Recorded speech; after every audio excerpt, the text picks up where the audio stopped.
Hey there, and welcome to the Visioning Masterclass. I am thrilled that you are here. You are in the right place because without a vision, we don't know what direction we're going in life.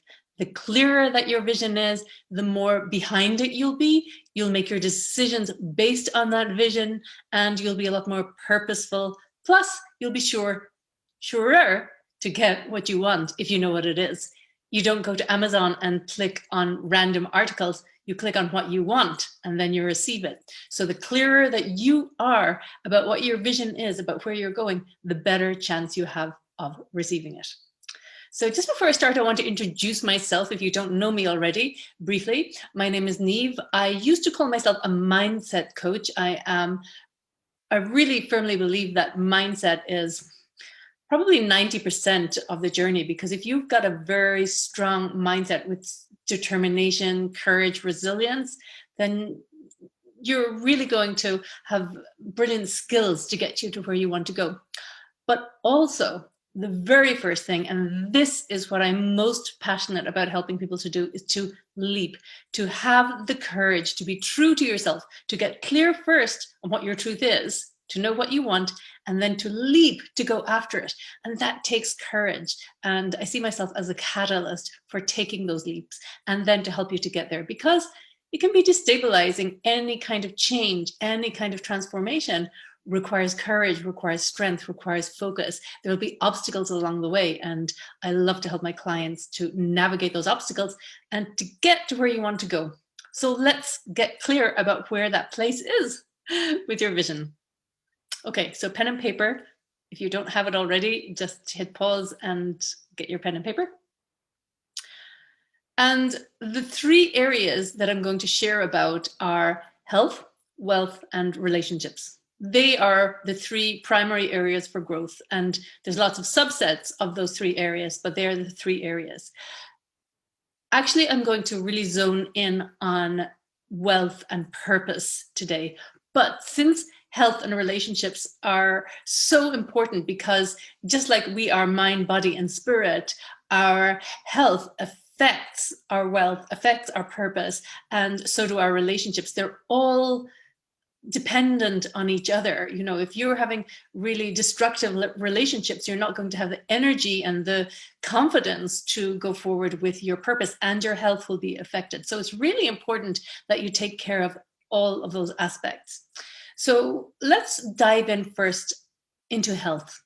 And the way this is going to work is basically you are going to pause the recording to reflect each time on what do I most want for me in my health.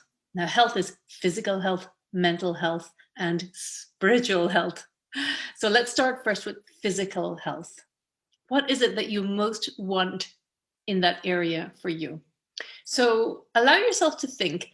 Allow yourself to dream big, by the way. You know that voice that says, yeah, but little old me, I couldn't do that, or weak me, or me that's not that healthy couldn't achieve that. I want you to just drop that voice, get rid of it, that devil on your shoulder for this masterclass, and trust me, whatever's in your heart, whatever you truly, truly want, miracles happen every day for those that really, really want and take the action necessary to make change happen, even change that doctors can't explain through the powers of meditation and manifestation, etc.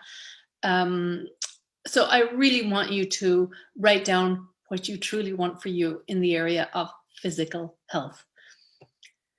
So most of us have some kind of an ailment, some chronic, some very serious, and others just irritating. So whatever it is, imagine yourself in full health. So think about ideally what I want for me is.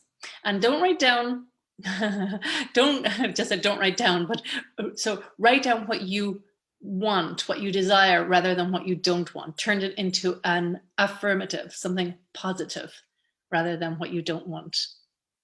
So, and here's another tip, write it in the present tense. Then you're already in the manifestation process of allowing yourself to feel that unfolding.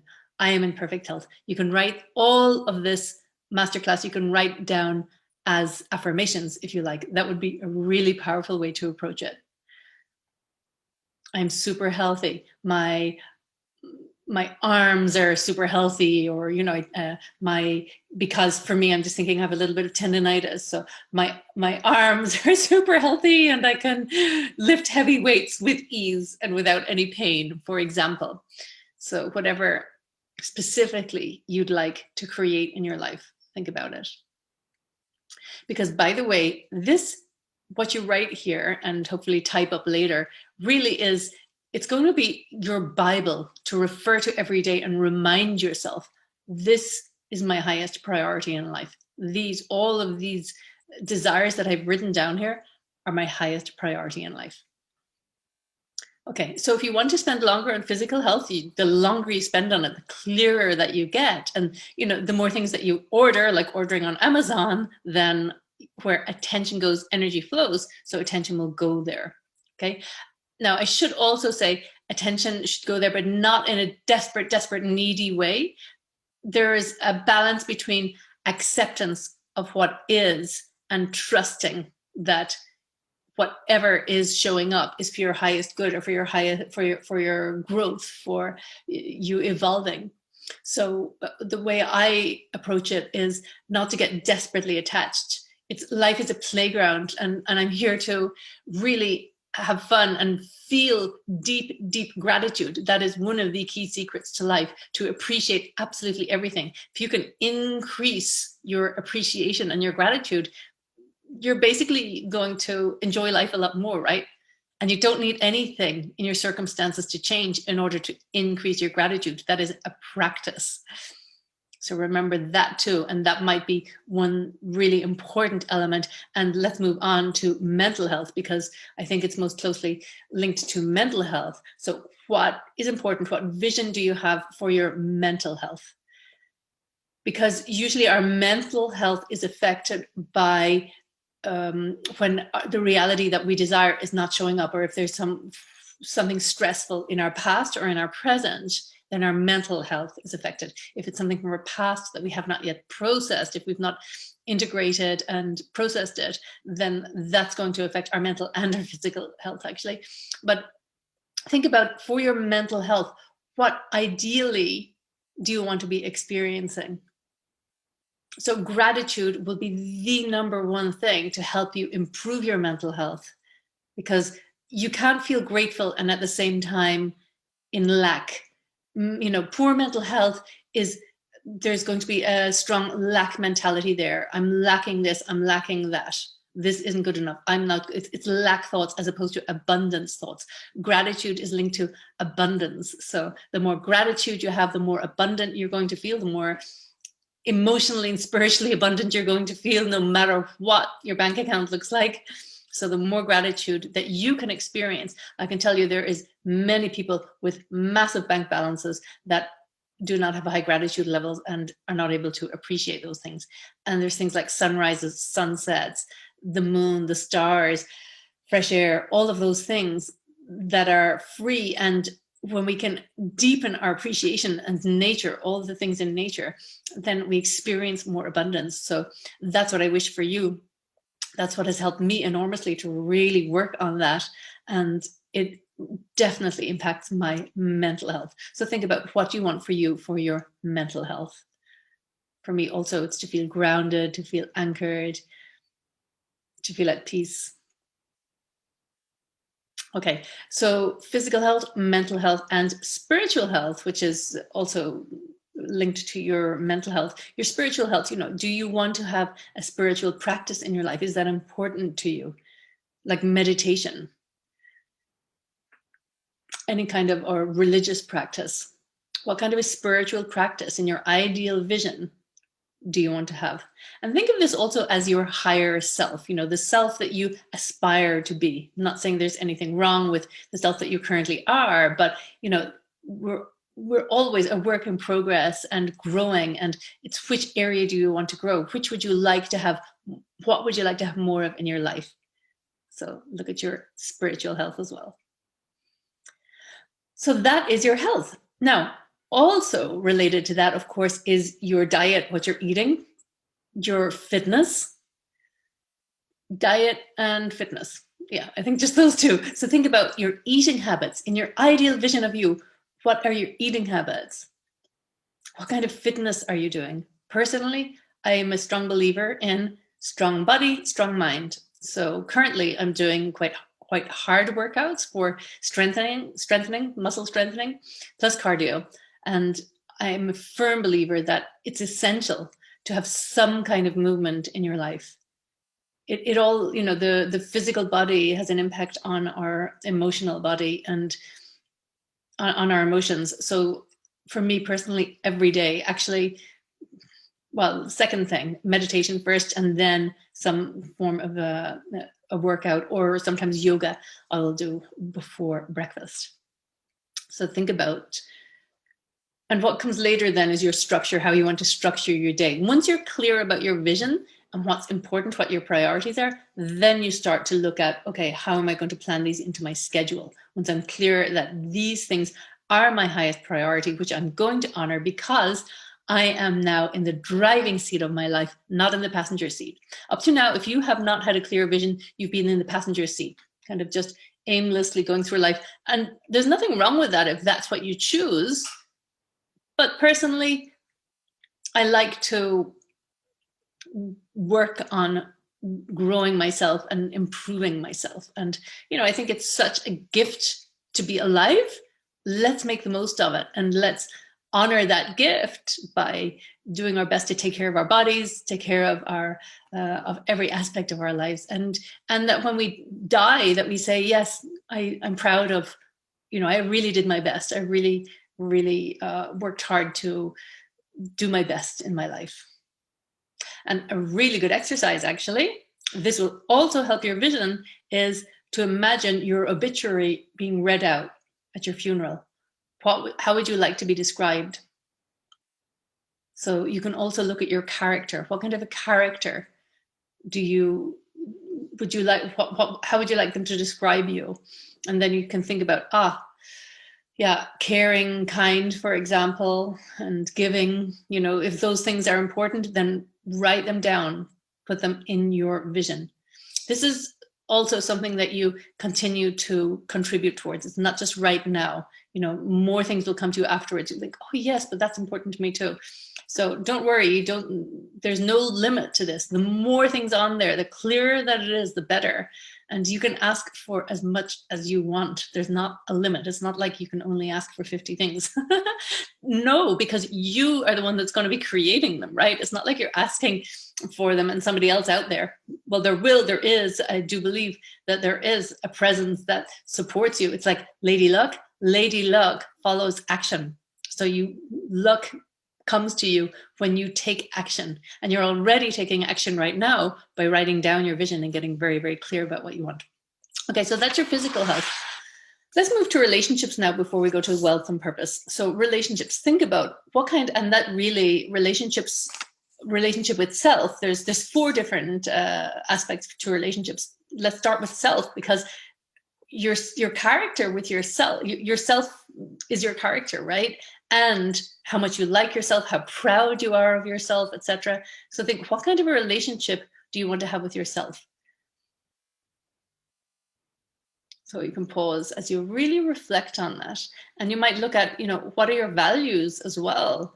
And are you living by your values? Because if you have values of, let's say, honesty and adventure, to be an adventurer in life, and you're not taking any adventures, then you're not going to have such a great relationship with yourself, because you're not honoring your highest values. So get clear about, write down 5 things that are important to you that you want to live by. Love, connection, gratitude. What do you value most in life? Get really clear about that. And then look at, are you living those? And if not, okay, what steps can you take? Put it on your vision that you aspire to improving and bringing more of into your life.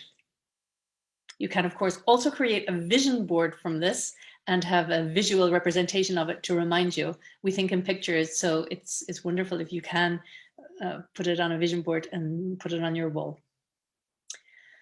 Okay, so that's self. Now, the next one is family. What kind of relationships do you want with your family? Maybe you want stronger boundaries there. Maybe you want deeper connections there. Think about, if you're a parent, what kind of a relationship you want with your children. What would you like to be more of? More present, more supportive, maybe firmer, tough love. That's a gift to our children too sometimes. So think about your relationships with your family and maybe extended family as well. Again, it's a good exercise to think about when you die and you look back. What do you wish you'll be feeling? Will you be saying, yes, I'm really glad that I kept up that I fostered those relationships and nurtured those relationships? Or will you be saying, I'm really glad that I pulled away from those relationships because they were really like there were some energy vampires in my life that I didn't want there to be anymore. And I'm really glad that I freed myself of those and put up stronger boundaries. No right or wrong here, just your truth, getting clear about what you want for your future vision. Okay, and then your friends. Do you want more friends, less friends, deeper friendships? What kind of a friend do you want to be? That's a really great exercise. And, then attracting people, when you write that down, what kind of a friend do I want to be? You'll attract similar like-minded friends into your life. And, how much do I want to nurture my friendships as well? And finally, the relationship with your significant other, your partner. If you have a significant other, if you've not, then self, that is the relationship you're having, that you're in, it's with yourself. But if you have a significant other in your life, what kind of a relationship do you want with that person? And what do you want to work on there? Maybe letting go of needing them to show up differently than they're showing up. So you give them permission to be free and yourself permission to be free, because that's one of the most stressful things, is needing somebody to show up differently than they are. Maybe you don't see yourself moving forward with that same person, and your future vision is without that person. And one of the steps will be having the courage to move on from that relationship. So write down what it is that you see for you in your relationships, in your relationship with your significant other. Okay, so good work. We have so far done your health, your physical, your mental, your spiritual health. And we've done relationships, family, friends, self, and significant other. So let's go to the third area, the final area, which is wealth, because basically it's a necessity in our lives. Apart from air, there's not much else that's free. So it's not easy to survive. There are some people successfully living off grid, but the majority of people need money to survive. Okay, so I'm a firm believer that a lot of people out there are feeling depressed because they're not living their purpose. And I know that it's easier said than done. I feel very blessed that I am living my purpose, but it's not an easy ride to choose to take that path, because you don't have a stable income, and it's really, if I'm not well, I still need to show up, or if I don't, my income is affected. Whereas if you are in a 9-to-5 job, for example, then, you don't have that issue. So I do understand why people stay in jobs that they're miserable in, basically. And there's quite a few people out there in that situation. And I'm sorry for that if you are one of them, but you can always improve a situation. So think about what, or you can have the courage to leave it, or maybe you're about to be made redundant, as is the case, unfortunately, for a lot of people in the world right now. So whatever it is, just choose to see it as a gift, choose to see it as something that your soul called in for you in order for you to evolve. So you can ask yourself the question, okay, so if this is happening for me, if this is, and by the way, maybe you're really happy with your job and your purpose, and fantastic if you are, you can also think about how you can even be happier, or how you can have a greater impact with whatever it is that you are, what your purpose is. Okay, so but do think, if you are not happy with what you're working on, think about, okay, how can I expand from this? Byron Katie, who is somebody who I followed for a long time and worked with and trained with, she's the author of a book called Loving What Is, and a process called The Work. She says, you don't have to go to India to find your guru. You're usually living with them or working with them. So maybe you're in a situation where your boss is a bully, for example. So there's always opportunities for, okay, if my boss is a bully, then I've got to learn strong boundaries, firm communication, or I've got to decide to move on, to have the courage to move on, for example. Anyway, what I want to say here is, you decide whether you want to stay where you are, or if you don't, then you look at these things. What am I passionate about? What are my skills? And what is there a market for? It's those three things. What am I passionate about? What am I skilled to do?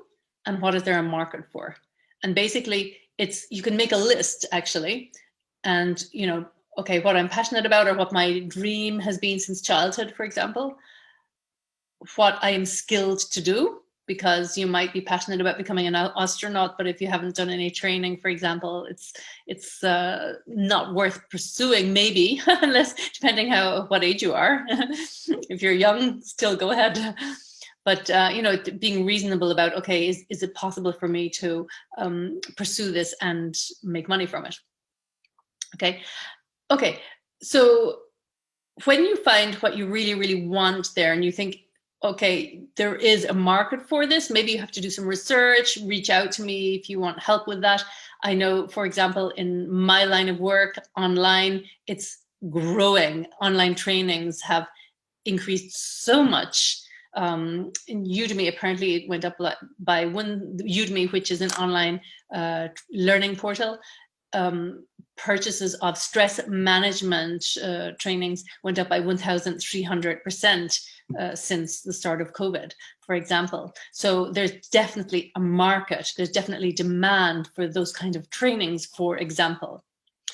So whatever, that you feel drawn towards, and if you are drawn towards, I know that a lot of people who are coaches and healers, etc., follow me. And if you are one of those, think about, what do I need to do in order to make this work, to make this successful? What quality do I need to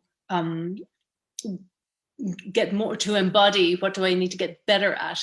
It's often confidence, patience, resilience, skills, learning better skills, things like showing up on camera and being able to share that, things like that. So think about, what is it that you need to develop inside yourself? So write that down, because that is all part of your future vision. That's all part of what you are working towards. Remember, at the start, I mentioned that you've got to get super crystal clear about where you want to go, because you can't get there unless you're very, very clear. So that's what you're doing now. And I hope that what I'm sharing with you is giving you some ideas to think about. Yes, that's what I want. No, I don't want to leave my job. I want to become more Zen, the most Zen person in this workplace. Viktor Frankl, if that's a decision you're making, then Man's Search for Meaning is a book by Viktor Frankl, who's an Auschwitz survivor. He was in some other concentration camps too, but his book is mainly based in Auschwitz. And he says that when all other freedoms are taken away from you, the final freedom, your mind and how you choose to think and your perspective, that cannot be stolen from you. That cannot be taken away from you ever. So maybe it's a good book to read if you're deciding that you want to, because you are grateful for and appreciate the safety and security of your job, or you actually like the job itself, but not colleagues or something like that. Then you say, okay, how can I work on myself so that I'm not affected by other people in my workplace? Because we have to take responsibility of how we react. People can say things to us, but we can't blame them. Well, you can, but it's very disempowering. You can't blame them for how you feel, because another person, they might say it too, and they're not affected by it. It will only affect you if on some level you believe it. Otherwise, if somebody came up to you and said, well, the fact that you have two noses is just, I don't like you because of that. Well, obviously you would think they were a Looney Tune because you don't have two noses, right? You don't believe it that you have two noses. But if they say to you, well, the suggestions that you're making in meetings are just completely irrelevant and unhelpful or something. And on some level you think, oh my God, wow, it's true that I did say that, or they say something about your reactions or something. If you on some level believe it, then it might be time to look inside and say, okay, well, I'll take on board whatever aspect of that I believe. Or if you don't believe it, then it's not going to trigger you. It's only going to trigger you if there's some truth in it. So see them as a teacher in disguise for you, guiding you towards where there is an area for growth and development. So there's always opportunity for growth. You don't need to leave your current situation in order to experience that. And sometimes that is definitely the best decision. And yeah, I've had many clients who've done that, myself included, who've decided to step out on my own and create something that I'm really passionate about, really excited about, and to monetize it. And that's it's the journey that where possible, I really encourage people to do, because when you're living your purpose and your true purpose and passion, then you're living a life of alignment. It's like the train is going on the right track.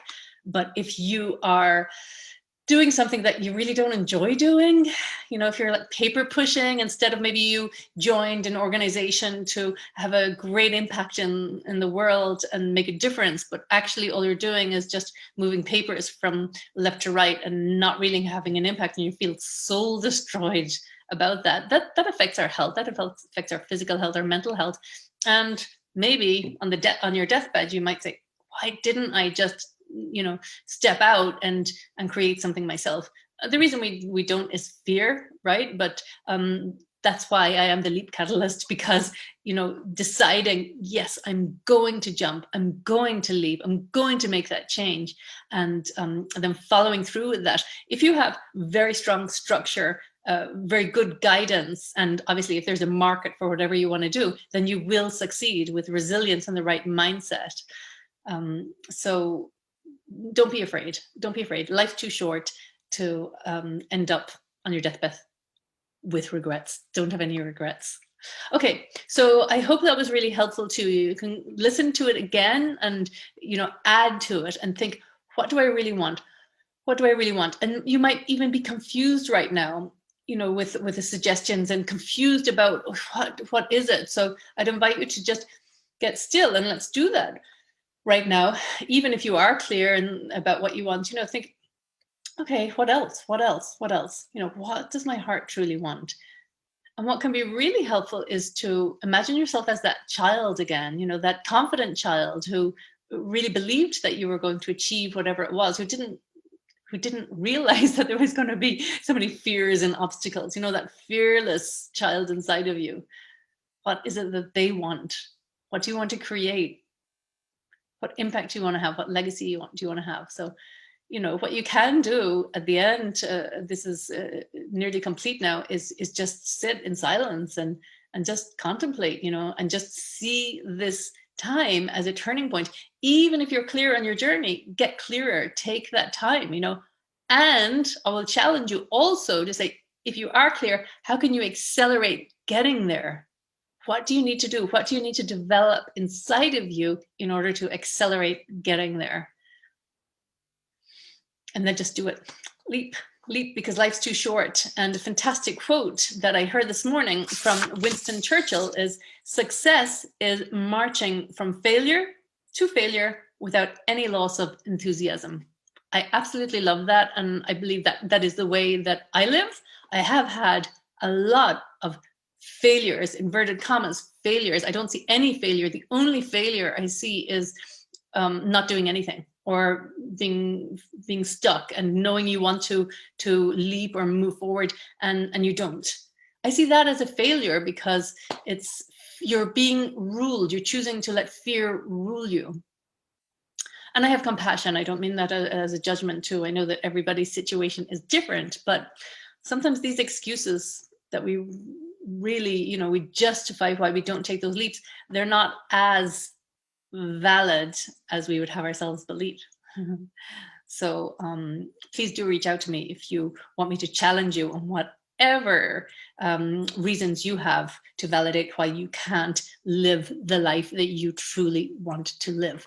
And that's what I wish for you. life, there's always going to be challenges. There's always going to be failures. There's always going to be things that arise that are unexpected. But if you choose to always trust and embrace with gratitude whatever is showing up for you, and have a vision that excites you, that you're growing towards, and always, when you when you have a vision that you really get behind and you're super excited about, then you're going to be so focused on that, you won't have time for anything like depression or a feeling of lostness. You're so focused and driven by your vision, and it's fun to go after it, and then to be celebrating the milestones along the way, and the large ones. But that is a lit up, excited life, and that is what I wish for you. So I hope that this was helpful. Please do reach out if you would like my support, or if you would like to join my Dare to Leap 1 year long program, where I give daily trainings. There's 12 different themes, 1 theme per month, and you get a daily training related to that, short bite-sized training, and you get a weekly coaching call a group coaching call where I support you in a group setting, so others can also benefit from whatever roadblock you're experiencing or challenge that you would like guidance with. So if you are interested in joining, then please message me and I'll send you the link to sign up. Or if you're interested in one-to-one coaching with me, also reach out and I'll send you all the details. Thank you so much for tuning in. If this was useful, please share it with as many people as possible, because it's so underestimated, and it's how important it is to have that clear vision and not be influenced by media and distracted right and left by things on the outside. You want to have that vision clear inside your heart, inside you, and to go after it to create your best life. It's in your hands. Thank you so much for tuning in. Bye.